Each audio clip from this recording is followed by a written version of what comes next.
બૂમો નહીં પાડો. જોપો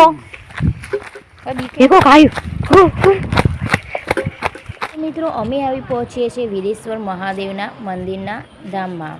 તો તમે જોઈ શકો છો આ છે વીરેશ્વર મહાદેવ મંદિર અને અમે મહાદેવ મંદિરમાં આવી પહોંચ્યા છીએ અને અહીંયા અમે વીરેશ્વર મહાદેવમાં દર્શન કરી રહ્યા છીએ મંદિરમાં. અને આ મંદિર છે હનુમાન દાદાનું મંદિર જેનું રિનોવેશન ચાલે છે. તો ત્યાં મંદિરનું કામ ચાલુ હતું. ત્યારબાદ તેની સામે છે મહાદેવનું મંદિર.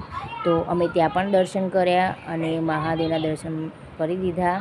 ત્યારબાદ પછી દર્શન કરીને અમે પહોંચવા નીકળી ગયા ઉપર ગુપ્ત ગંગા છે ત્યાં અમે નીકળી ગયા દર્શન માટે. ઈશ્વર મહાદેવ મંદિર પહોંચી ગયા છીએ અમે.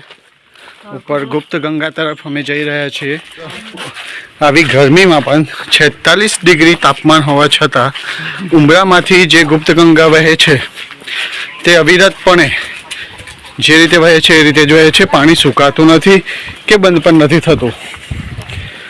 એ જ ચમત્કાર છે ભોળાનાથનો.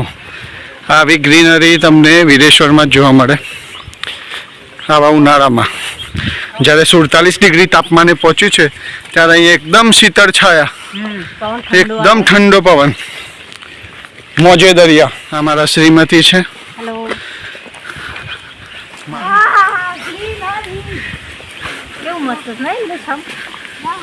મસ્ત છે ગાઈસ, અહીંયા ઠંડુ વાતાવરણ લાગે છે. ગાઈસ આવી ગયા છે આપણે. વાતાવરણ મને એવું લાગતું હતું કે બહુ ગરમી લાગશે પણ અહીંયા આવ્યા પછી સારું લાગે છે. એટલી બધી ગરમી નથી લાગતી. અત્યારે આવું હોય તો ભાઈ એવું ના સમજો કે વીરેશ્વરમાં પણ તમને ગરમી લાગશે. અહીંયા બહુ ચીલ્ડ છે, એકદમ વાતાવરણ એકદમ ઠંડુ છે. અહીંયા પાણી, આ ગુપ્ત ગંગાનું પાણી છે અને Give me your hand. Yes thank you. જો આ નીચે તમે જોઈ શકો છો એ ગુપ્ત ગંગાનું પાણી આવે છે. અવાજ આવે છે તમને પાણીનો? નેચરલ પાણી એકદમ ઠંડુ. અને આ પાણી ખરેખર બહુ ઠંડુ પાણી છે.